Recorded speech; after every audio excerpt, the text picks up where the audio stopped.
tal? Buenas tardes. Bienvenida, bienvenido una semana más a España Underground, probablemente tu podcast favorito. En este capítulo nuevo, episodio nuevo, que ya es el 9, dentro de nada pasamos a los 2 dígitos la próxima semana. Hablamos con Jorge Navarro, bajista y letrista de Biznaga, una de las bandas ahora mismo de más éxito dentro de la escena underground en España.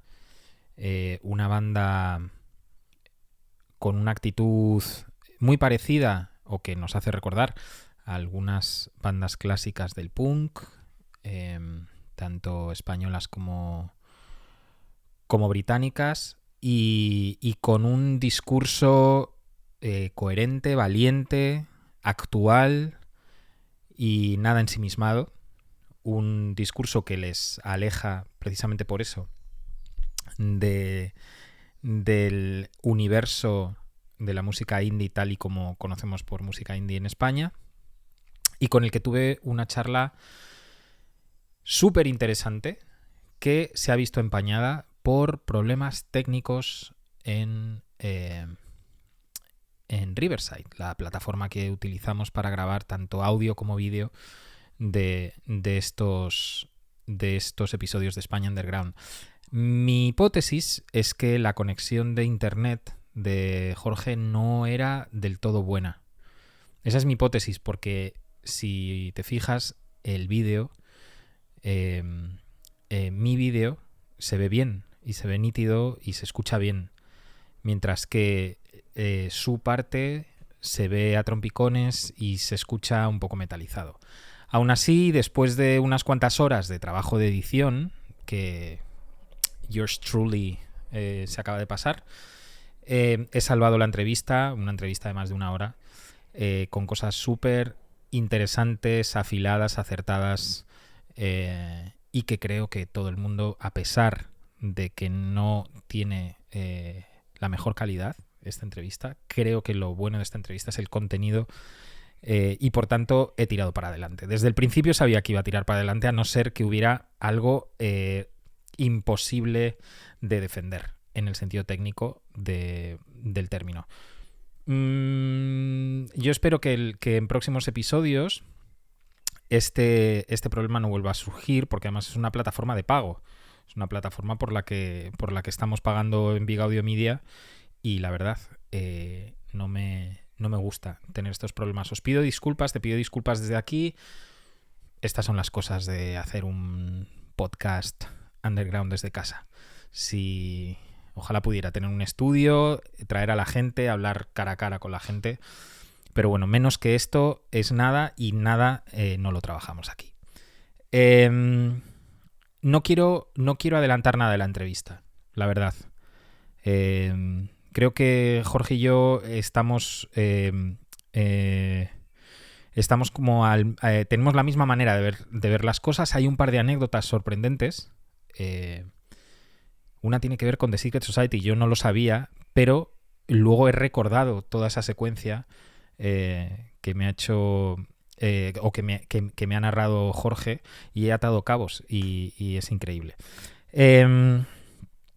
No tengo mucho más que decir. Tengo la sensación siempre como de que meto muchas chapas, y la verdad me quema un poco la cabeza eso. Ayer fui a ver a Bill to Spill aquí en Hamburgo. Fue un concierto de los mejores que les he visto, y eso que les he visto tanto en festival como en sala algunas veces, con la formación clásica o con miembros de la formación clásica, y creo que fue increíble ayer porque Doug Martsch ha decidido hacer un borrón y cuenta nueva en el grupo, y ha metido a 2 mujeres, una bajista espectacular y una batería súper solvente, que en el contrapunto de Doug, que se quedó pues como se queda siempre, mirando al suelo y ensimismado en sus punteos de guitarra. Esas 2 mujeres disfrutaban tanto tocando, reían tanto, sonreían tanto, se miraban tanto, transmitían tanto, que da la sensación, y esto es que, claro, yo llevo años corroborándolo, nosotros los hombres no sabemos divertirnos muchas veces tocando un instrumento. Y transmitimos, y yo no sé de dónde viene esta herencia, como que lo que estamos haciendo es súper difícil y que tenéis que mirarnos, porque estamos ahí sufriendo en el escenario y revelando una verdad que hasta ahora no os había sido revelada. Cuando en realidad, joder, son solo 7 putas notas lo que tiene la música. Y a veces hay que tocarlas con alegría. Y de verdad que me quedo con eso de ayer, como una lección que estoy 100% seguro que estas dos chicas no querían dar ninguna lección y no querían, o sea, no es el punto de su performance, pero qué guay que todavía vayas a un concierto y te den la cara tus propias limitaciones y tu propia estupidez a través de ver tocar a otra gente y disfrutar tanto como lo hacían. Además no tiene nada que ver que no haya un trasfondo político en todo eso, porque de hecho la bajista, que no sé cómo se llama, tenía un bajo... o sea, he investigado en redes sociales y demás, y ella, como pertenece a un colectivo que se llama Bajistas contra el fascismo o contra el racismo, y tenía una pegatina chulísima en el bajo que ponía "la apatía mata". Y claro, verla tan feliz, tan sonriente, tan maja, tocando al lado de Daft, tan oscuro, tan hacia adentro, unas canciones que bueno, los que sepáis o los que conozcáis a Built to Spill ya sabéis cómo es. Sí, la verdad es que me vine luego en el metro por la noche, pues un poco echándome la bronca en silencio de todas las veces y de todas las oportunidades que he perdido y que ya no van a volver, de tocar alegre. Y yo creo que solo he tocado alegre tocando la batería y no siempre. Porque siempre me ha interesado más hacer cosas difíciles, cuando en realidad ahí no está la clave de las cosas. O sea, el exhibicionismo es tan de tíos, tan de tíos, me da hasta vergüenza. En fin, os dejo con Jorge Navarro de Biznaga y esta conversación. Nos vemos en el siguiente episodio con una mujer. Ya sabéis que toca hombre-mujer, hombre-mujer. Hoy toca Jorge. El próximo fin de semana, ¿quién será? Chao, nos vemos. Sí. Lo primero, felicidades por Biznaga. Felicidades por los premios MIM, aunque a mí personalmente, o sea, yo tengo una opinión un poco contraria. Pero felicidades, porque es poner en un foco un contenido que permite, por lo menos, o que provoca un análisis diferente a cualquier otro grupo con el que estéis compartiendo ahora mismo festivales y demás. Y nada, la primera pregunta es casi obligada. No sé qué edad tienes. 39. 39. Sí. Es decir, tú creciste, tu personalidad musical finales de los 90, ¿no? Sí, podría decirse, eso es. ¿En Madrid o fuera de Madrid? En Málaga. Yo tengo una historia así un poco bueno, no rocambolesca, pero bueno, te cuento un poco. Yo nací en Lima, en Perú, y me mudé con mi familia a los 7 años a Málaga. Y bueno, me crié en Málaga, bueno, hasta los 7 años en Lima, pero a partir de los 7 en Málaga hasta los 23 que me vine a vivir a Madrid. Y hasta ahora que sigo aquí. O sea que al final, digamos que mi personalidad musical, mi bagaje, llámalo Gis, mi educación musical, sentimental casi si quieres, si es que no es lo mismo una cosa y otra, podría empezar quizá bueno, en realidad está en los tres sitios, pero quizá más conscientemente en Málaga, y sobre todo se hace, digamos, más madura en Madrid. Porque ya te digo, o sea, en Madrid recaló con 23 años, que al final con 23 no dejas de ser un pipiolo también, ¿sabes? Y sobre todo viniendo de Málaga, pues eso, te vienes a Madrid un poco esperando vivir aventuras nuevas y expandir horizontes, ¿no? Entonces, pues yo creo que sí, que cumplió las expectativas, pero sí, entre Málaga y sobre todo Madrid, digamos, se construye un poco mi educación musical. No técnica, me refiero a gusto, porque vamos, no es que yo sea un buen músico, no como músico, sino como fan, como, pues eso, como melómano, como fan, al final, me gusta mucho esa palabra. Bueno, y como miembro activo de una escena también, porque en una escena como... O sea, no sé si compartes origen con Álvaro de Lakeshore Drive y demás en Málaga. Uh-huh. Bueno, Álvaro, ¿qué Álvaro? ¿Álvaro el cantante de mi grupo? ¿O es que hay otro Álvaro que es Álvaro el Canela, que también ha estado metido en Álvaro, en la... Álvaro el cantante. Álvaro, perdón. Al cantante. Yo, mira, fíjate, es curioso porque Álvaro, siendo los dos de Málaga, bueno, yo en realidad vivía en Fuengirola, pero vamos, estudié en Málaga. Yo no le conocía a él en Málaga, le conocí en Madrid, porque yo me había venido a vivir a Madrid, como te he dicho antes, y él se había pirado de Málaga y se había ido a vivir a Barcelona. Y de Barcelona se mudó a Málaga, perdón, a Madrid. Y yo ya estaba aquí en Madrid desde hacía ya un par de años.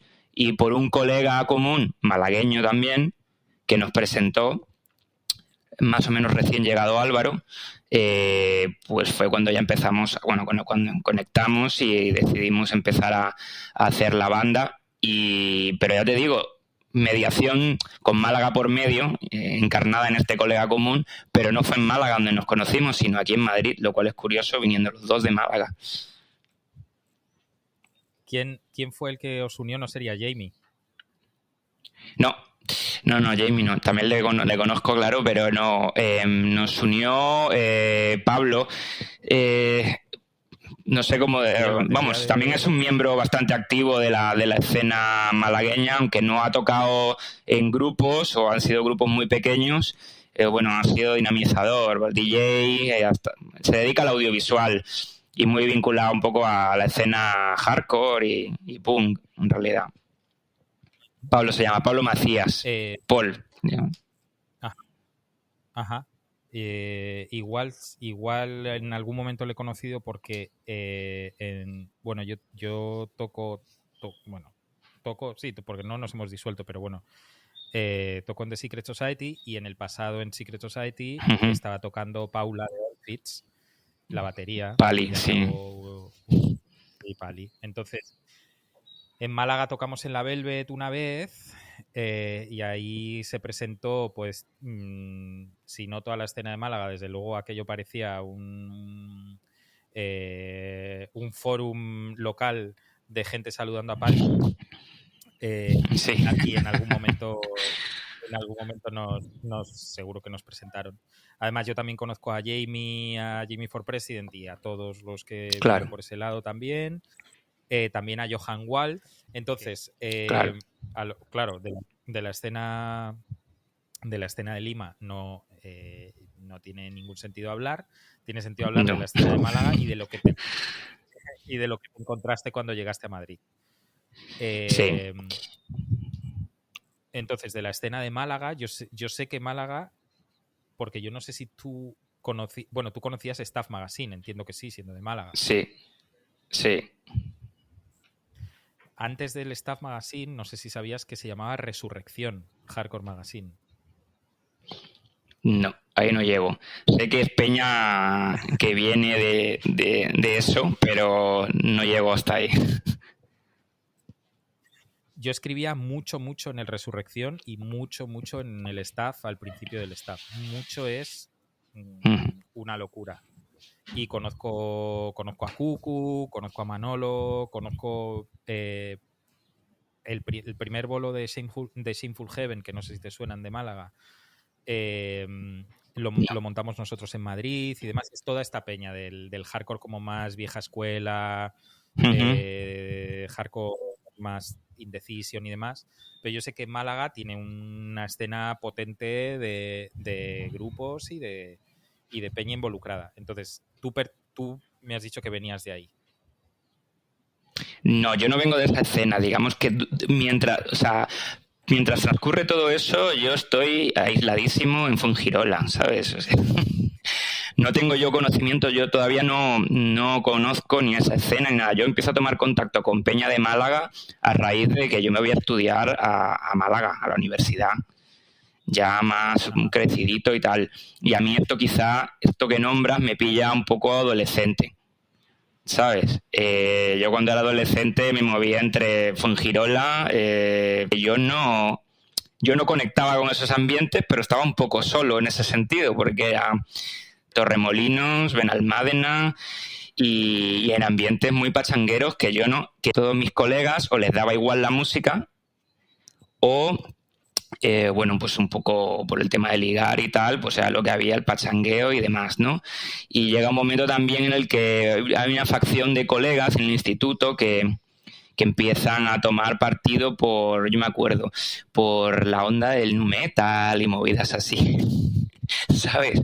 Pues empiezan a lo mejor con Korn y acaban, yo qué sé, pues eso. También un poco Sepultura, en verdad, Sepultura, luego lo que hicieron los hermanos estos Cavalera o el más Cavalera, lo de Soulfly, yo qué sé, cosas así. Había otra de mi clase que le molaba a Marilyn Manson, pero yo estaba un poco out de toda esa movida también. Digamos que yo todavía no había encontrado algo que de verdad me molara.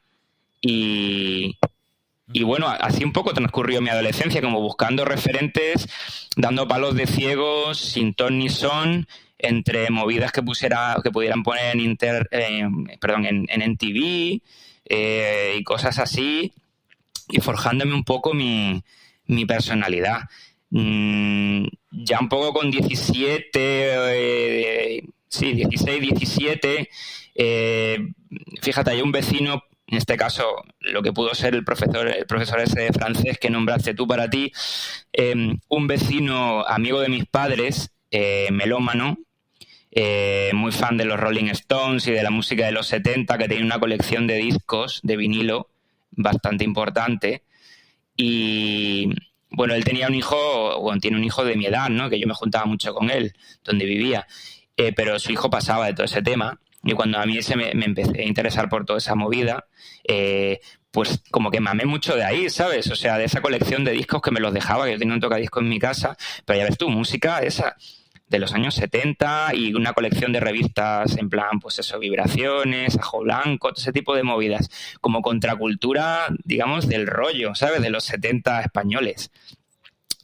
Fíjate, todo esto es muy rocambolesco para luego acabar en otras movidas totalmente diferentes, pero como que pongo un poco en primera semilla ahí, interesándome, yo qué sé, por Bob Dylan, por Bowie, por cosas así, ¿no? Más adelante ya descubro el punk y ya digamos como que eso cae un poco en la obsolescencia, ¿no? Lo que he mencionado anteriormente, aunque luego volverá Bowie y Bob Dylan también. Pero ya, digamos que hay un momento como de cuando empiezo a conocer más gente, me empiezo a mover más por Málaga y tal, y como que ya voy en negación de todo eso. Y ahí es cuando que también coincide con cuando yo me voy a la universidad y demás, ¿no? Un poco expandiendo horizontes, ¿no? Y pues yo qué sé, ir a un bar de ahí de Málaga que se llama el Vilas Green. También funcionaba mucho en esa época el Kiss. Yo qué sé, Franz Ferdinand era como esa época, como un boom de música de guitarras, pero indie, yo qué sé, empezaba en la época del primer disco de los Strokes. Yo qué sé, un poquito más adelante estaban los Arctic Monkeys, como muy indie, pero por otro lado que rescataban sonidos de los años 70, de grupos de Nueva York, ingleses, un poco medio pues más hardcore punk, llámalo punk. de todo ese batiburrillo, este colega, por ejemplo, Pablo, de la universidad, el que nos presentó a Álvaro y a mí, me descubrió a grupos más sociología en la facultad, que trabajaba en La Opinión de Málaga, era periodista y estuve haciendo, por ejemplo, Husker Du, por ejemplo, que ha sido un grupo que a mí me ha gustado luego mucho, pero luego tuve un profesor de prácticas en el Festival de Cine de Málaga y me dejó discos, también tiene una colección de discos. Esa manera de punk pop muy buena, yo qué sé, pues desde los Buzzcocks, que por ejemplo a mí el single Going Steady me cambió bastante la vida, que fíjate que yo no he sido nada de hardcore melódico, pero ese tipo de punk pop, que digamos que puede ser como la primera piedra de lo que luego se va a desarrollar, va a tener como una escuela súper larga, ese punk pop sí que me llamaba mucho. Y yo qué sé, 1000 cosas, o sea, 1000 discos y tal, pero como que he tenido una evolución muy tal. Y eso más o menos en Málaga. Luego ya en Madrid, patada en la cabeza, ¿sabes? O sea, ya otra movida totalmente diferente. Pero fíjate tú, digamos que yo me he hecho un poco a mí mismo este discurso un poco neoliberal de mierda, pero en mi caso, o sea, quiero decir, a mí no me ha llevado al éxito, pero me refiero a que yo me he construido un poco mi educación yo mismo, porque ni mis padres ni nada, un poco, pues pasando un poco de mis colegas del instituto, del colegio, que luego a la postre no he tenido nada que ver con ellos a nivel cultural, me une con ellos como un pasado en historia, pero no a nivel cultural cero. Digamos que luego he conocido personas más importantes en ese sentido. Entonces, digamos que de esa primera época de adolescencia es más o menos lo que te puedo contar, porque ya te digo, un poco páramo, ¿sabes? En Fuengirola seguramente habría escena de punk, pero yo estaba en mi torre de marfil y no... Espera, que se están peleando a todos. Que no tuve contacto con la escena malagueña, ni con la escena de Fuengirola, ni nada. Fue a posteriori, ¿sabes? Ha sido un camino como de ida y de vuelta. O sea, he conocido más movida de Málaga, así más underground, yo qué sé, cosillas.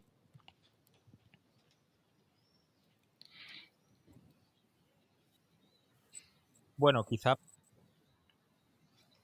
Ground, cuando ya estando en Madrid que estando en Málaga.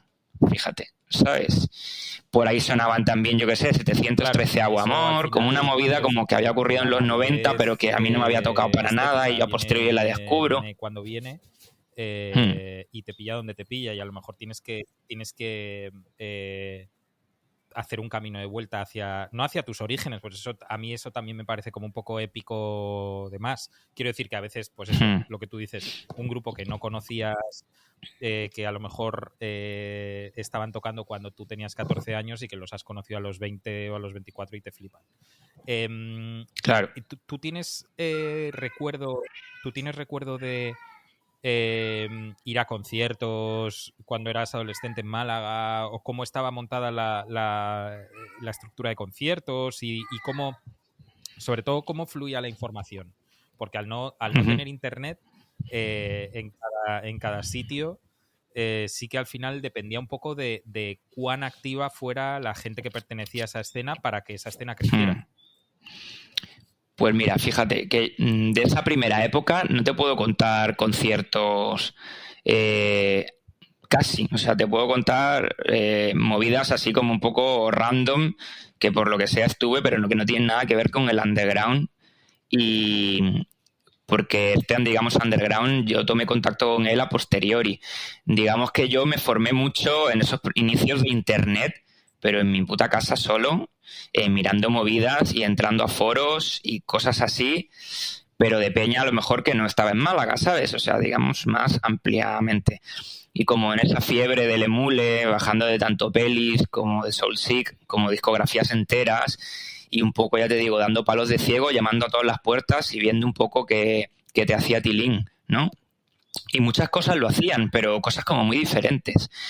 Claro, yo creo que al no vivir en Málaga, a ver, si hubiera sido más curioso, quizá hubiera cogido un puto tren, un cercanías, y me hubiera plantado en Málaga, digo, a ver qué sucede aquí. Pero digamos que esto era como una parcela que iba creciendo dentro de mí, pero luego yo en mi vida era con mis colegas jugando al fútbol y movidas así. Esa era mi realidad también, ¿sabes? Entonces, cuando, digamos, esa parcela de lo cultural, digamos así, más underground, o lo cultural, digamos, en el amplio sentido de la palabra, ya toma una parte importante de mi personalidad y como que incluso que me quiero desarrollar creativamente por ese camino y demás, pues cuando eso sucede, pues yo ya estoy en Madrid casi, o sea, bueno, no, estoy en Málaga, pero ya en la época de la universidad. Así que en esos primeros y épicos conciertos en Málaga que luego me han contado, yo ni pajolera idea, ¿sabes? O sea, yo todo es más una mítica y una leyenda que escucho a Peña que sí que vivía ahí, que participó y que empezó a construir una escena o que continuó, porque incluso me he enterado que en los 80 y en los 90 pues también hubo movimiento. Quiero decir, Málaga siempre ha estado ahí, quizá a la sombra de ciudades como Granada, digamos, siempre ha sido como la meca cultural andaluza, por lo menos en el underground. Y que yo me acuerdo incluso en la universidad de La Peña nos íbamos mucho a salir por Granada, porque había más bares y más movidas y más alternativas que en la propia Málaga en los 2000, principios de los 2000. No sé, ya te digo, siento no ser de demasiada ayuda en ese sentido porque sé que es lo que mola, como haber sido adolescente, haber participado en una escena y haber hecho fanzines y ir a conciertos, pero yo creo que no es que sea justificación, pero por donde vi, teniendo en cuenta que estando en Fuengirola parece una chorrada porque estoy a 25 minutos, 30 minutos en coche, a 40 minutos en cercanías, pero esa distancia en realidad marcaba una distancia cultural mayor, ¿sabes? Y más en el underground, en algo tan específico, yo creo. Yo no tenía ni la más remota idea de lo que podía estar sucediendo en Málaga, digamos, capital, a finales de los años 90, ¿sabes? O sea, que en ese sentido te puedo hablar de cosas posteriores. No, pero Jorge, no quiero decir que no te disculpes porque realmente esto es una información muy valiosa y es hasta la llegada de Internet vivíamos en núcleos casi, o sea, en compartimentos estancos. Pero esto pasa en Málaga con Torremolinos, pasa en Castellón con Valencia, pasa en Madrid con su cinturón del extrarradio. Quiero decir que solo traían información la gente que iba al centro de donde se estaban ocurriendo las cosas. Y además, bueno, esto no es una hipótesis, esto casi se comprueba cada vez y es donde las condiciones materiales permitían un acceso mucho mejor a esos núcleos de actividad, de repente la contaminación cultural iba mucho más rápido. Entonces, dicho Total. esto, la idea que yo tengo, y no controlo mucho esa parte de la costa andaluza, es que son ciudades de aluvión turístico estacional y que durante el año se reduce mucho la población y probablemente también los servicios, es decir, que a lo mejor ni tan siquiera en Torremolinos había una tienda de discos, que no lo sé si había o no. Pero entiendo que tu contacto y vuestro contacto con la música eran en bares también durante el año. Sí, Fuengirola era concretamente donde yo vivía. Y había una tienda de discos que se llamaba... Sí, Ana, tranqui. Una tienda de discos que se llamaba Euterpe. Pero imagínate lo que podía haber ahí. O sea, quiero decir... Bueno, igual había, fíjate. O sea, no quiero ser tampoco... Como la memoria me puede fallar, que no tuviera una sección sobre eso. Pero a mí la impresión que me daba, y en esa época yo no estaba muy introducido a movidas más alternativas ni más underground, no quiero decir recuerdo, es que había, pues yo qué sé, pues eso, pues lo mismo estaba Lenny Kravitz, que estaba, fíjate, o sea, Offspring, yo me acuerdo de comprarme ahí un CD de Offspring, ¿sabes? Y cosas así, cuando empezaba, ¿sabes? Siendo un adolescente, en plan, porque salía en la MTV, o sea, yo conocía a Offspring con el Americana, ¿sabes? O sea, digamos que ahí empieza un poco también una movida, en plan de, vale, hay otros grupos, no sé qué, que a mí luego aposté que pudieran haber en esa tienda, ¿sabes? Que era todo comercial, que si Celine Dion para arriba, que si Lenny Kravitz o Alanis Morissette o lo que fuera, ¿no? Pero Offspring no me ha gustado nada, pero como que empiezo también ahí, y eso era de las movidas así más alternativas que yo recuerdo, o por no hablar de Alejandro Sanz y todo, vamos, la lista de los 40 principales, que era lo que supongo que más se demandaba en una tienda de discos en Fuengirola a finales de los 90 y a mediados de los 90.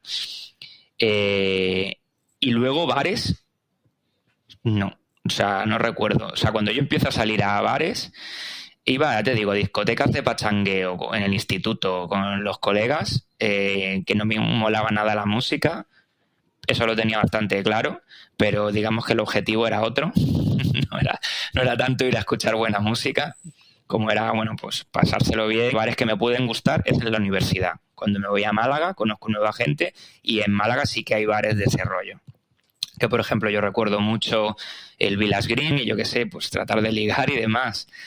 Pero ya te digo, cuando digamos que es algo a conciencia que ya no existe, recuerdo mucho la Sala Spectra, que sigue existiendo pero ya no es lo mismo. No sé, estaba el Onda Pasadena, que sigue existiendo, creo, no sé.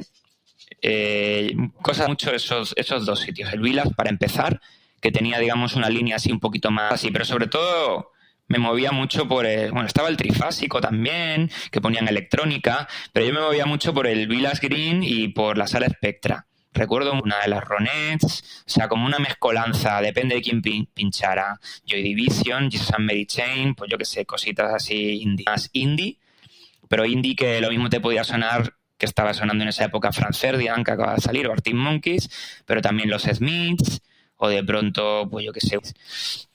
Pero indies que están guays, ¿no?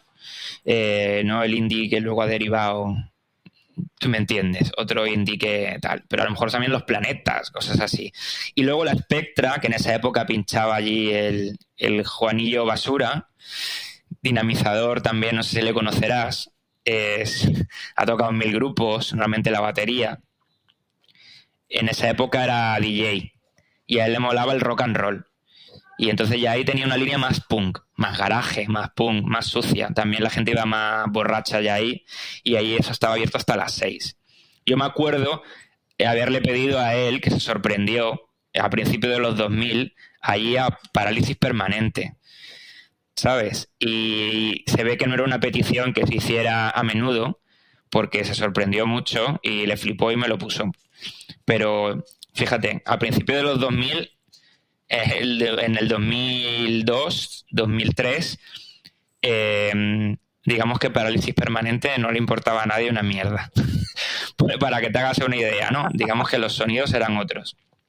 Que no tenía por qué importarles, claro, pero a mí, por ejemplo, me ha parecido siempre un grupo importantísimo, pese a que fue muy breve, pero fíjate tú, o sea, me molaba ya iba apuntando cosas que luego me han molado a mí mucho, que es la vertiente de los años 80 en España, cantando canciones en castellano, escribiendo en español, cosas que a mí me han marcado luego mucho, ¿no? Pero eso te puedo contar, por ejemplo, anécdotas.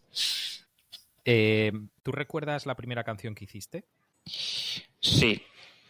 Pero no, son dos.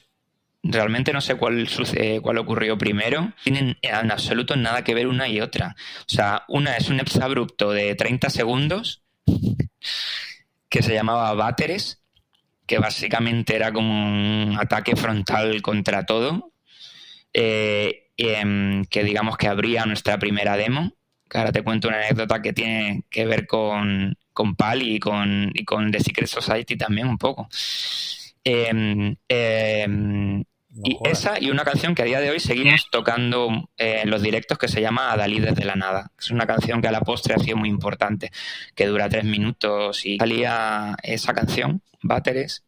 Y cuando nosotros no teníamos amplis, ni Álvaro ni yo, ni casi instrumentos, que tiene una letra larguísima, pues esas fueron las dos primeras. Y bueno, la anécdota es que Pali fue la que grabó la demo, esa demo en la que... Así que gracias por eso, joder. Sí. Atención, que se cierra un círculo aquí. Pues querrás saber que yo me acuerdo cuando Pali, o sea, me acuerdo nítido cuando Pali me dijo, no, porque voy a echar una mano para grabar unas baterías para unos colegas de Málaga, que ¿no lo grabasteis esto como en Carabanchel o en un estudio por ahí? Las baterías las grabó Pali en un estudio minúsculo que había en Malasaña. Ahí grabó las baterías. No recuerdo cómo se llamaba el estudio. Sé que luego las guitarras, bajos, voces se grabaron en Málaga, en la casa de un colega. Y ya está. Llevaba un tipo con coleta que vestía así un poco más country y tal, que se llamaba Stray. Pero poco más. Eso las baterías. Y luego... Qué guay, o sea que en algún Pero sí, punto Pali estuvo en los inicios. nos hemos chocado. Qué guay, qué guay. Esto me pone muy contento, Total. Jorge. En serio lo digo, ¿eh? En serio lo digo. Esta internacionalización de las herramientas me parece necesario. De hecho, es increíble cómo muchas veces con el mismo equipo han ensayado un montón de bandas. Ya no solo amplis y pedales, sino guitarras, platos, bueno, los baterías, los que hemos tocado la batería, estoy seguro de que sabemos solo la mitad de las veces que han utilizado nuestro equipo sin nuestro permiso. Sí, me imagino.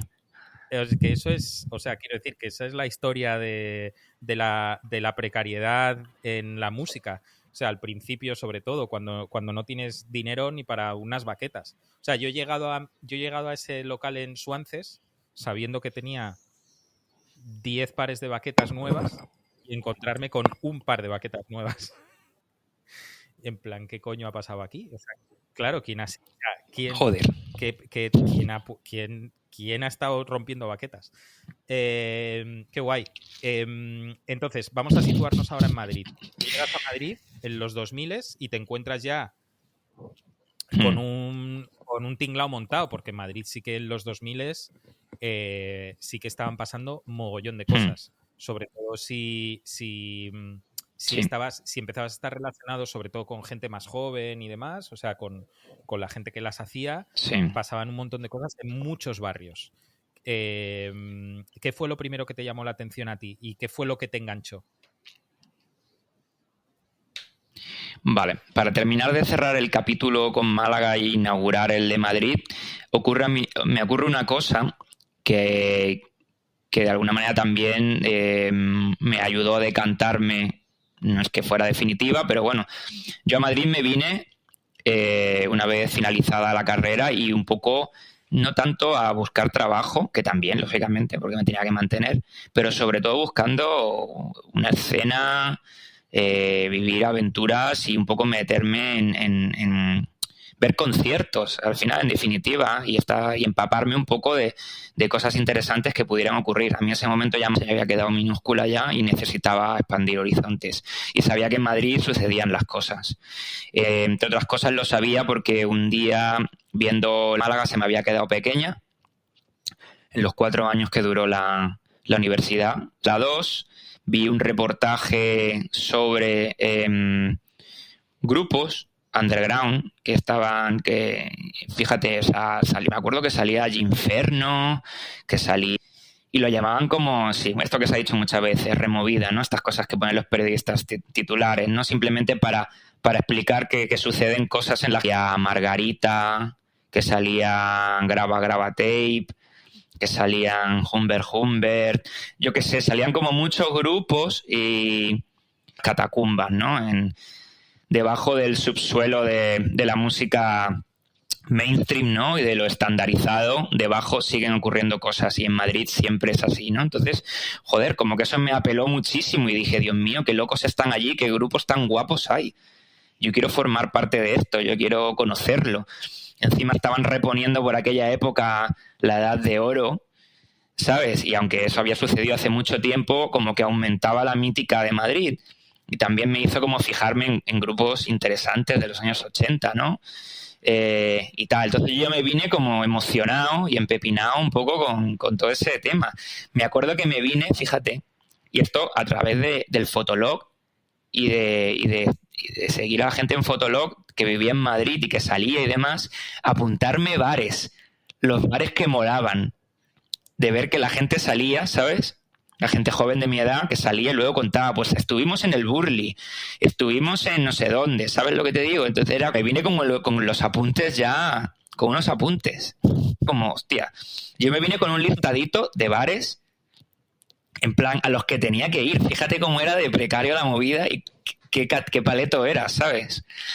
Pero, y con muchos discos piratas, me había bajado al internet cantidades ingentes. Y en esos primeros años, buscando conocer a Peña, ahí en Madrid, porque al final me vine con colegas, pero con colegas de la universidad que tampoco les interesaba demasiado la movida que a mí me estaba anteriormente, ¿no? Entonces, digamos que encima me tuve que volver hacia un poco mi camino, conocer a nueva gente yo de cero. Me vine un poco como con un grupo de colegas, pero no me hicieron muy interesando. Esto que te citaba antes de provincias, como le dicen por aquí, fue complicado esos 2 primeros años, sobre todo el principio. Entonces yo lo recuerdo, pues eso, mucho de escuderos a la hora de salir a esos bares, o si salían se piraban, me tenía que quedar yo solo. Digamos que fueron esos primeros años, como en toda gran ciudad, para la gente que venimos complicado y de soledad y de buscar y hacerme otra vez el camino a mí mismo, en plan de tratando de conectar con gente, conocer a gente, yendo a conciertos solo, yendo al Nasty, ¿sabes? A ver a conciertos solo y demás, por ejemplo. Y poco a poco, pues ir conectando con gente. El grupo también me ha abierto muchas puertas, evidentemente, cuando empezábamos. Para mí fue muy importante, y para Álvaro también, que lo he hablado con él, los principios en una pequeña escena que sucedía en el Rock Palace, de grupos así más punk y tal. Y esos años, te hablo de 2012, 2013, 2014, esos 3 años, cuando llevaban el Rock Palace con La Buena, que habían estado, pues una peña muy concreta, Santi y Javi, que habían estado en mil movidas, en 1000 bares. Ahora Santi tiene el Trascan. Bueno, pues digamos que ahí se aglutinaban muchos grupos de punk a ensayar y a tocar. Muchos conciertos míticos. Allí me acuerdo a Sher Mac viéndolos allí, no sé. Muchas cosas sucedían. Por contra, a mí antes de montar Biznaga, pues yo qué sé, pues me iban interesando también la música que se hacía en castellano. Y me acuerdo, o sea, me molaba también un grupo en el que tú estuviste, creo que es Grande Marlaska. Me molaba. Sí. Fíjate. Me molaba Grande Marlaska, molaba Nudo Zurdo, yo qué sé, muchas cosas así al principio, no sé. Estrategia Lo Capto, Le Jonathan Reilly, esto era como todo esto antes de montar Biznaga. No sé si te acuerdas de un grupo. Cosillas. Mi grupo favorito de toda esa escena era Tarántula, que eran de Barcelona, donde estaba bueno, yo creo. Por supuesto.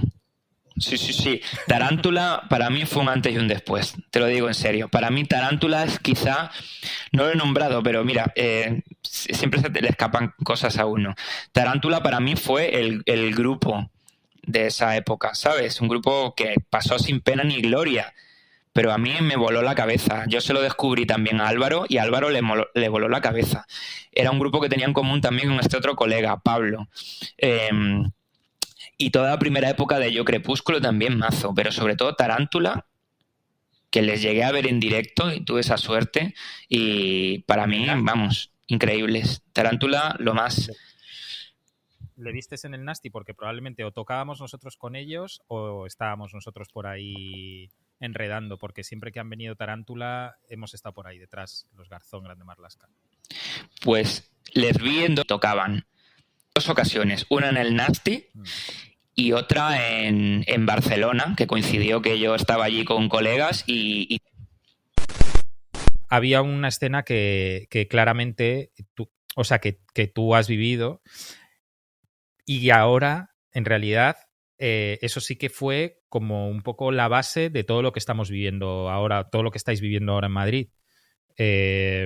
Incluso hasta de Sonido Muchacho. O sea que Sonido Muchacho, yo recuerdo el primer bolo que vi del grupo donde tocaba Luis, de Juventud Juché. Juventud Juché. Sí, donde yo me compré el primer single de Juventud Juché, que diría que es la primera referencia de Sonido Muchacho. Y me lo compré en el Rock Palace. Podría ser. Y me lo compré en el Rock Palace, sí. Claro, nosotros empezamos prácticamente a la vez que Juventud Juché y hemos coincidido infinidad de veces. De hecho, bueno, somos bastante colegas, sobre todo de Javi, que era el cantante y guitarrista, y de Arturo. El batera. Sí. Pero sí, hemos coincidido infinidad de veces. Juventud Juché igual es uno de los grupos de aquella época, bueno, y en general, que más he visto en directo. O sea, eso sí, Juanita y los Feos. Que fíjate que para mí, Juanita y los Feos, es que hay mogollón de grupos, tío, que fueron importantes. Tengo una anécdota, o sea... Claro, o sea, para mí Tarántula, un poco volviendo a lo de antes, ¿no? O sea, bueno, me acuerdo de haber visto a G'Inferno, un concierto que me marcó muchísimo en el Nasty de G'Inferno, tocando como con cacharros, ahí la batería, de haber visto también un concierto de Margarita con Graba Tape, que también me moló muchísimo en un bar como por San Bernardo, que yo no sé ya ni cuál era ese bar. O sea, era como un bar random. Y también en el Nasty haber visto a Graba Tape. Pero me acuerdo de, más o menos recién llegado yo a Madrid, de un día abría el periódico 20 minutos y hacían como canutazos en la calle a gente con las pintas, ¿no? Y una que salía era la Violeta, la cantante de Juanita y los Feos, y decían, bueno, ¿cómo te llamas? ¿Qué te gusta? No sé qué, lo típico, y preguntaba. Y aprovechaba para hacer publicidad del primer bolo. Pues es que vamos a tocar nuestro primer bolo con mi banda en Siroco, no sé dónde era. ¿Cómo os llamáis? Juanita y los Feos. Y a mí me marcó ese nombre, te lo prometo. O sea, fue como, hostia, ¿cómo mola este nombre? O sea, con este nombre solo puede molar, ¿sabes? O sea, y no fui al concierto, pero poco después tuve oportunidad de verles. Y digo lo de Tarántula de antes también, es que, joder, trato de establecer conexiones. Es como un mapa súper amplio en mi puta cabeza, pero así es, tiene que ser. Un poco el underground es confuso, ¿sabes? ¿No? Como caminos que se entremezclan, se retuercen, rizomas, ¿no? ¿Sabes? O sea, es como todo complejo. Para mí, tarántulas simbolizaban con una especie de respuesta a determinado indie autocomplaciente que digamos un indie más oficial y que yo creo que recogía el testigo de grupos y de actitudes más irreverentes que se habían olvidado en los 90 y en los 2000 que las podemos rastrear volviendo a los años 80. De hecho, se les comparaba con Derribos Arias por ese punto surrealista que tenían, con cosas que a mí ya me molaban y me apelaban muchísimo, ¿sabes? Entonces yo empecé a buscar grupos que fueran en esa línea. Y ahí en esa línea entraban Juanita y los Feos, aunque al principio hacían garaje y ese tipo de cosas, y luego ya fueron más a un rollo más nueva ola y tal, pero tenían como ese aura de grupo que o sea, sonaban como a las que los Pegamoides, ¿sabes? Juanita y los Feos, algo así. Uh-huh. Y para mí fue muy importante, por ejemplo, Juanita y los Feos, y les he visto un porrón de veces. Y fueron ultra importantes también, y quizá lo pondría al nivel de Tarántula, si no más. El grupo, para mí, mi grupo favorito de los 2000, que sin duda tiene que ver con toda esa tradición ochentera, que fueron Los Claveles. Joder. Para mí ese grupo significó muchísimo. También les vi pues como 6 o 7 veces. Luego me he hecho amigo de Marcos. Igual que Álvaro. No sé, me interesaban como en esa línea. Me acuerdo Fabuloso Combo Espectro también. Incluso la primera época de Novedades Carmiña. Todas las movidas así más punkis que hacía el Mugretone, el Daniel Pinillos. ¿Sabes? Que no tienen nada que ver con el indie, que es como, hacían como apología de no saber tocar. Que a mí eso me hace gracia, la verdad. Como que seguía sonando irreverente mientras haya grupos que adopten como una épica, ¿no? Y una grandeza, seguirá siendo... Entonces, estaba todo mezclado en mi cabeza, pero por interesante buscar la respuesta en gente que se mee en todo eso, ¿sabes? Que haga bandera de su impericia musical, ¿no? Por otro lado, me gustaba mucho la primera época de los punsetes, Nudo Zurdo, o sea, ya te digo, todo mezclado, pero como que seguía picoteando aquí y allá de cosas y proyectos que me parecían interesantes. Pero sobre todo ya me iba decantando mucho más por grupos que recogieran esa no frivolidad, pero esa falta de gravedad que tenían los grupos en los años 80. No solo en la movida, sino también aledaños. Ujú.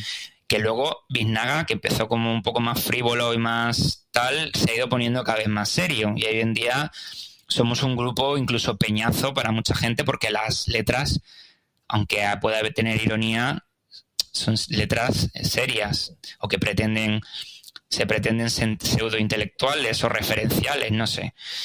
Entonces, eso ha sido un poco mi deriva, ¿no? Pero siempre me han interesado mucho los grupos en esa línea. Ujú. Claro, bueno, lo de las letras serias al final yo creo que va de la mano de la madurez, ¿no? O sea, uno va cumpliendo años y es verdad que el momento de la frivolidad y de reírse y todo sí que está más unido a la juventud y luego en algunos casos, bueno, pues en realidad la vida también te va marcando, ¿no? De lo que tienes que hablar, de cómo tienes que hablar. O sea, al final yo creo que es una cuestión del cómo más que del qué, ¿no? Y porque el qué muchas veces es común. Quiero decir que la irreverencia no siempre tiene el aspecto eh, de frivolidad o incluso de broma. Hay veces que la irreverencia es súper seria. Y de hecho, hostia, Ignatius Farray, por ejemplo, me parece un tío súper irreverente que logra esconder un discurso potentísimo dentro de muchas payasadas. Y eso no es fácil, o sea, eso no está a la altura de todo el mundo. Creo que de hecho eso es, o sea, ese No, es el desde discurso, luego que no. creo que ese es el, creo que ahí se vehiculan los discursos más peligrosos contra lo establecido, cuando logras colarlo por el lado de la irreverencia, de la frivolidad, bueno, de mira este qué broma hace, pero está cargando mucho. O sea, creo que Biznaga en ese sentido, sobre todo viendo dónde tocáis y viendo la repercusión que estáis teniendo, creo que es uno de esos ejemplos en los que habrá mucha gente que os conozca por mil motivos, porque le salís en Spotify por el algoritmo, por tal, pero lleváis un discurso que lo exponéis a gente que a lo mejor no está acostumbrada a un discurso. Y creo que eso es el valor de Biznaga, más allá de si habéis tenido puntería o no con las letras. ¿Sabes a lo que me refiero? O sea, creo que ese es un papel muy importante de Sí, sí. Biznaga en estos momentos, porque os habéis salido de una escena. Bueno, no os habéis salido. Yo sé que vais en paralelo, o sea, que al lado de conciertos en festivales o de conciertos en el 8:30 delante de mucha gente, seguís haciendo cosas para colectivos y seguís como con una presencia militante importante que otras bandas ya de vuestro perfil, si es que alguna vez lo hicieron, lo han abandonado. Entonces, yo sé que eso mantenéis en paralelo. Sí. Y creo además que, o sea, te felicito porque creo que para lograr esto, no solo hay que pretenderlo, que no sé si era una pretensión, sino que hay que ser muy inteligente. Y creo que hay pocas bandas que lo puedan hacer y que lo puedan hacer tan bien. Es decir, en canciones como Madrid nos pertenece a ti y a mí, hay muchas capas ahí. Y hay gente que se queda en el himno cervecero y hay gente que coge la pala y empieza a escarbar. Y creo que por cada persona que hayáis logrado que escarbe, ya es un éxito. Sin duda. Pues nada, muchas gracias, te agradezco tus palabras. Sin duda, requiere un esfuerzo. No es casual tratar de mantener el equilibrio. Hay que querer. Sí, claro, hay que pretenderlo y hay que querer. No se puede hacer todo. Igual que tampoco se pueden hacer todos los festivals, tampoco se pueden hacer todas las iniciativas en favor de esta causa o colaborar con todos los colectivos que nos escriben o hacer todos los movimientos porque físicamente pues no te da. Pero lo que sí hay es una voluntad ya clara. Esta conversación o esta dicotomía la tuvimos hace ya bastantes años. Cuando se nos presentó digamos con nuestro primer disco tuvimos más repercusión, salimos como en muchos medios, lo reseñaron bastante y empezaron a llamarnos The Festis. Hasta ese momento habíamos sido un grupo punky más y moviéndonos en determinados entornos y contextos. Pero cuando esto ocurrió, pues ya tuvimos esta conversación y cuando dijimos, vamos a hacerlo todo, pero todo lo que nos apetezca hacer, unas cosas por una causa, que es por una causa puramente económica, no hay nada malo en decirlo, y otras por otra muy diferente, que no tiene nada que ver con lo económico, que tiene que ver con valores, con querer apoyar cosas que consideramos que son importantes y que no solo no han perdido vigencia, sino que son muy importantes a día de hoy, viendo cómo está el panorama.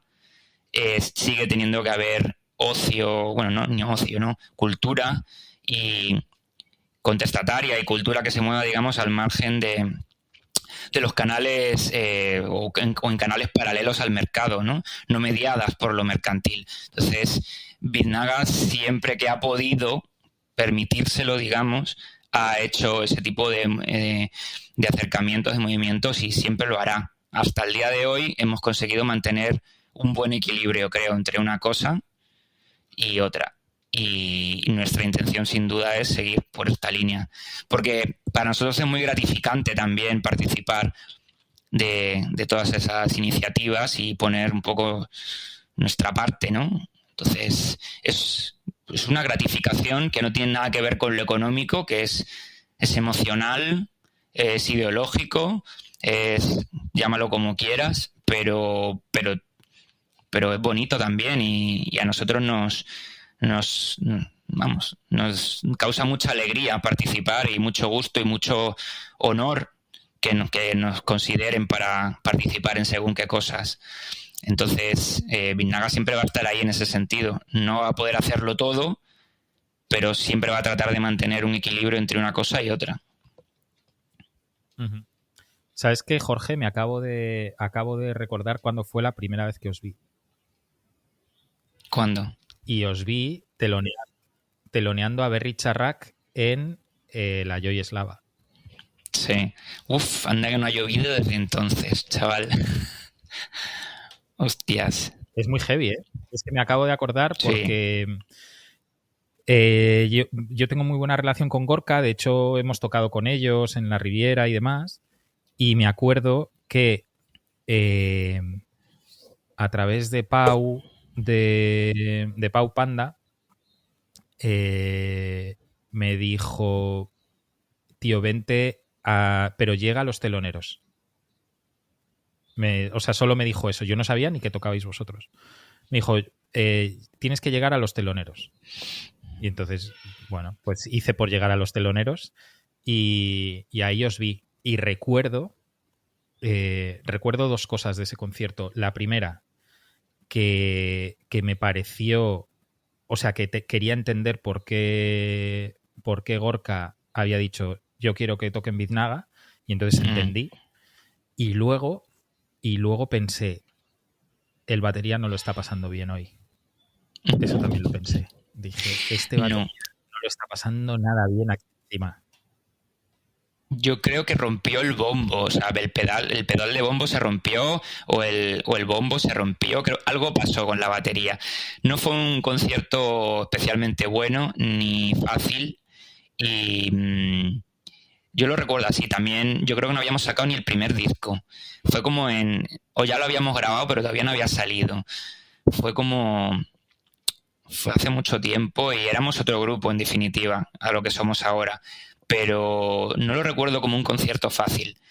También yo creo que fue la primera vez, junto con las fiestas demoscópicas, que tocamos en una sala tan grande como la Joy, que la verdad que impresionaba en aquel entonces. Y no sé, lo veo muy lejano, pero sin duda como la prehistoria del grupo. Y nosotros, que ya te digo, estamos Sí. acostumbrados a tocar en el Rock Palace y de pronto ese tipo de cosas, ¿no? Pero bueno, luego a la postre, bueno, es que los de Berry Charrac han sido muy fans nuestros, les molábamos, que decíamos, hostia, ¿y por qué? Si nuestra música está bastante alejada de la que hacen ellos. Puede que no tanto, pero no sé, en ese momento nos sorprendía, nos agradaba, ¿eh? De hecho, fuimos a tocar, pero nos sorprendía hasta cierto punto. Claro. Una cosa, Jorge, ¿qué crees o sea, tú que has vivido la época previa a que todo esto estallase y se convirtiera en la industria independiente de esta época que nos ha tocado vivir, tú que viviste la previa, ¿qué estructuras crees que se han mantenido y qué estructuras crees que se deberían haber mantenido y ya no están? Yo creo que me gusta la pregunta, yo creo que es un debate que tendría que estar muchísimo encima de la mesa ahora mismo, me refiero en los foros musicales y demás. Estamos en un momento muy confuso, muy líquido si quieres, como todo en la vida, en el que los cruces y los trasvases entre el indie, el indie bien entendido,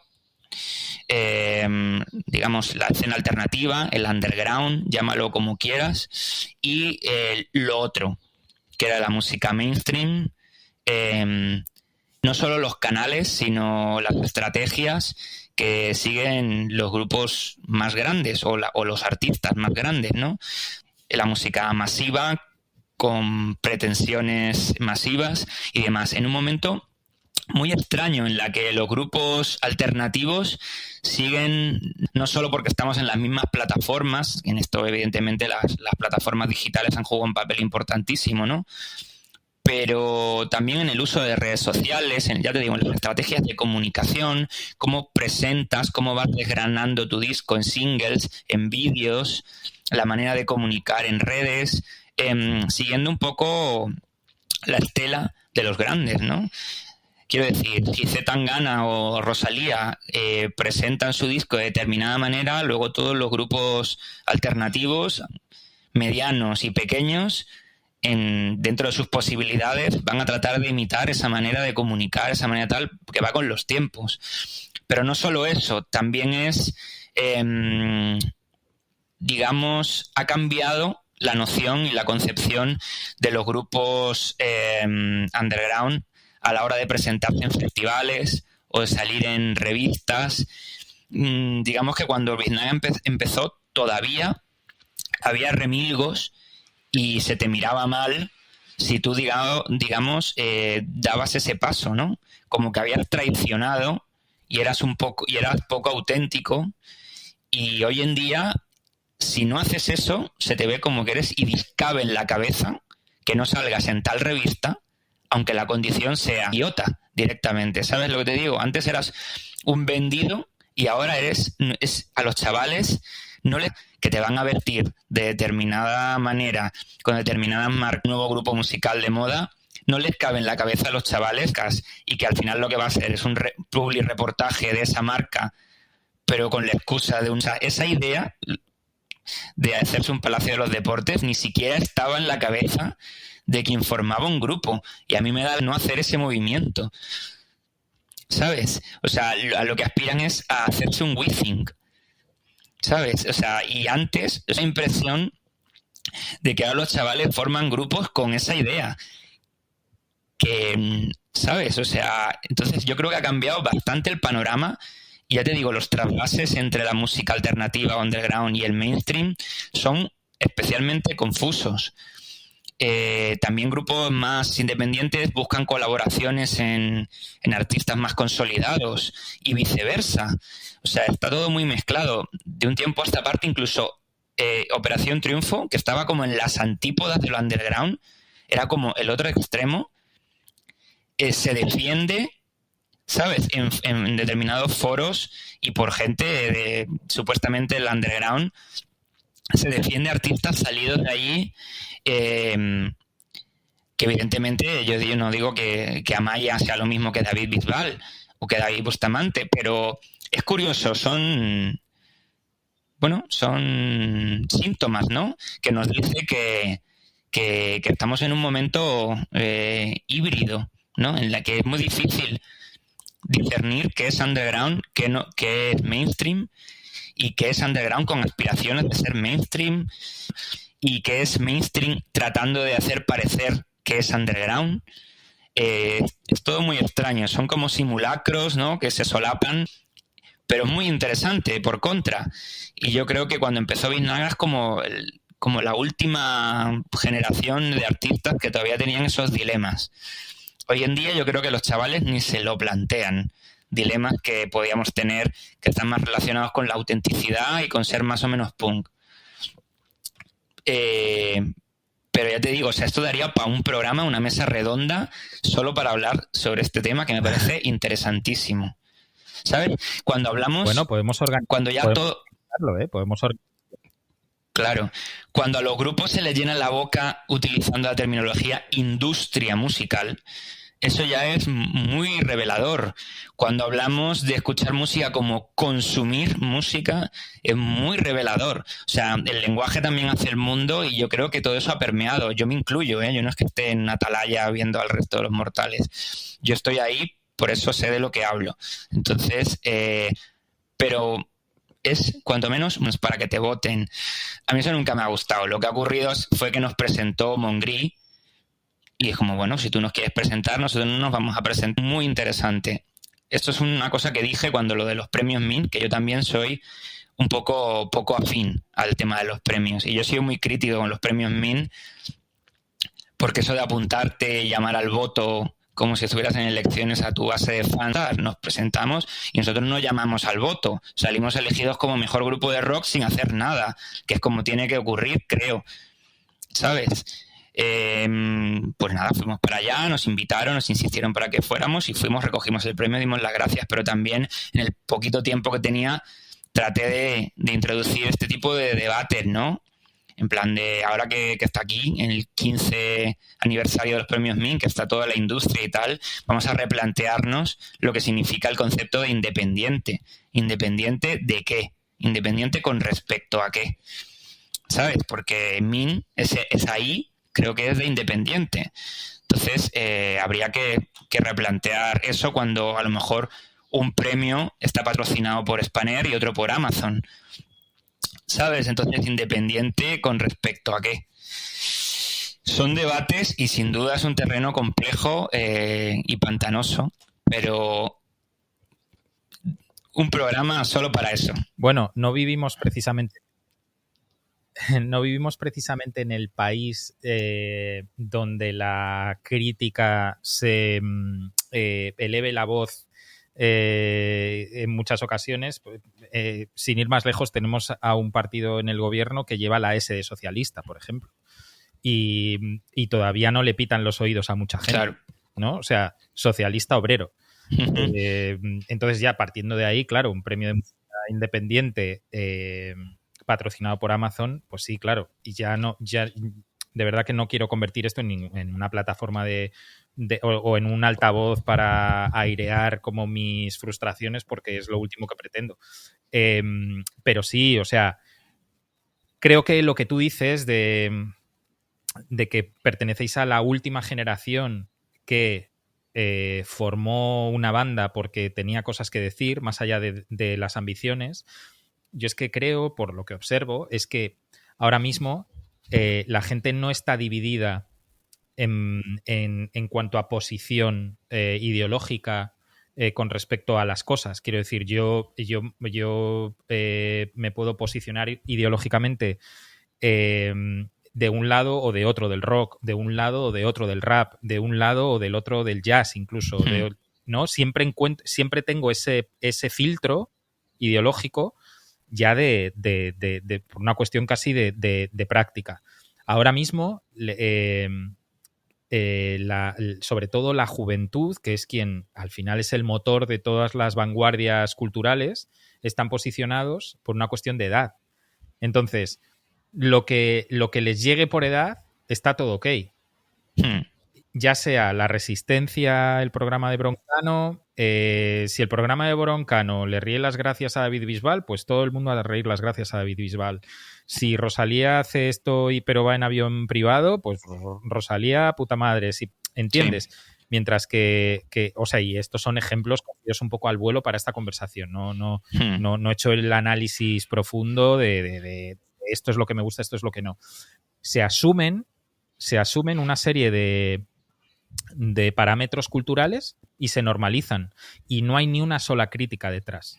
Nada, cero crítica. De hecho, cada vez que fíjate, cada vez que Estopa, que no son, no es Fugazi, es Estopa.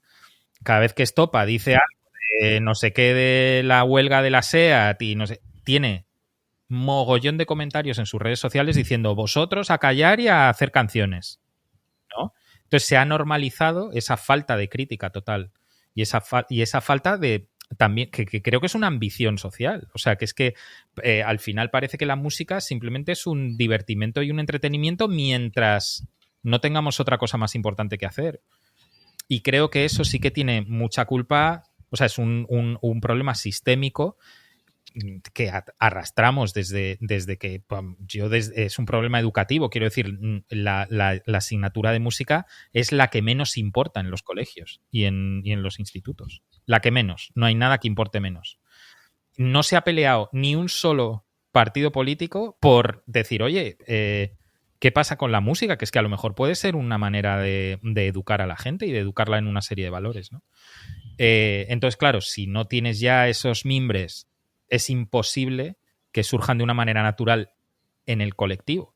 Pueden surgir en individuos con cierta sensibilidad, pero no en un colectivo. Claro. Y en esas estamos, es decir, en esas estamos que sorprende, que lo que más sorprende o por lo menos lo que más se repite de Biznaga, ahora que estáis en boca de gente que no está acostumbrada a consumir, como tú dices, música con un calado ideológico, es en plan, bueno, es que son un poco chapas. Que dices, joder, yo no diría de Biznaga que sois un poco chapas, yo simplemente creo que tenéis otros intereses. Lo he visto por ahí. Pero como chapas, que aleccionan, tratan de aleccionarme, están tratando de aleccionarme o algo así, ¿sabes? O sea... Eso es. Yo lo que creo es que la música... Eso es. Que yo creo... Perdón, te he cortado, tío. Dale. No, que yo creo que la música lo que es sobre todo es un vehículo expresivo. Entonces, como cualquier arte, entonces ahí cabe todo. Desde hacer una canción de amor hasta hacer una canción cagándote en todo. Es más, una canción de amor puede ser también tremendamente política, porque si vivimos en la época en la que hemos entendido que lo sensible, la sensibilidad, los sentimientos y las emociones pueden ser artefactos políticos, es decir, lo personal es político, los afectos son políticos, es decir, y la música es un vehículo de expresión, como todo arte que es, entonces todo eso va a estar ahí, quieras o no quieras verlo, porque también una de las cosas grandes que hay con la música y con el arte en general es que, sobre todo el que aspira a ser complejo, es que tiene muchas capas de lectura. O debería aspirar a eso. Puede quedarse en una canción de divertimento, que hay muchas canciones que lo parecen, pero si quieres seguir rascando, hay más niveles de lectura abajo. Yo creo que esas son las obras grandes, las que son capaces de apelar a alguien que solo busque echar el rato y a alguien que sea capaz de desmenuzar todo lo que hay ahí detrás cuando de verdad lo hay, ¿no? Que muchas veces también caemos en todo lo contrario. Buscamos en artistas mainstream, salvadores, mesiánicos, una carga ideológica o sociológica o que pone patas arriba la contemporaneidad, y en realidad no lo tiene.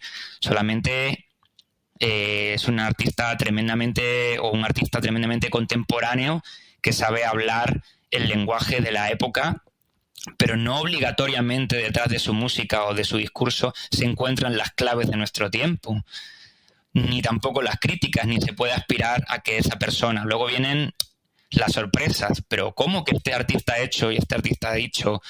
Pero era como, ¿pero por qué la habéis subido a ese pedestal?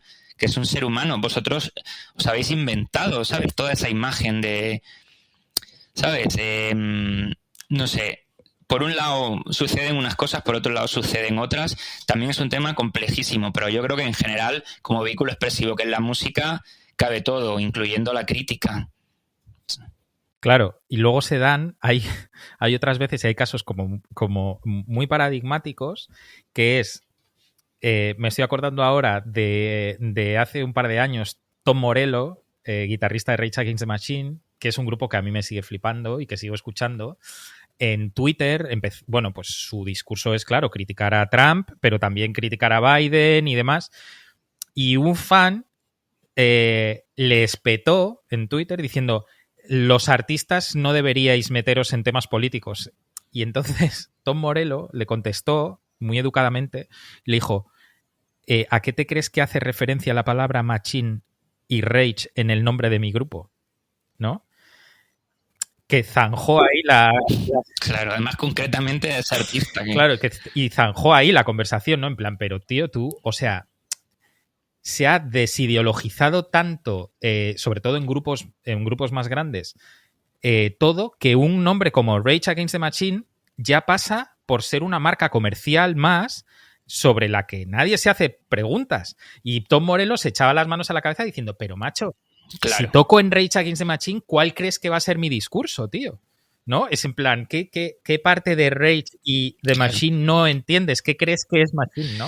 Y me hacía, o sea, me hizo gracia y en el fondo... Sí, solo son palabras vaciadas de contenido. Eso es, me hizo gracia y me dio pena, porque dices: hostia, tío, es que ya ni con Rage Against the Machine la gente se hace preguntas, ¿cómo se las va a hacer con cosas más pequeñas?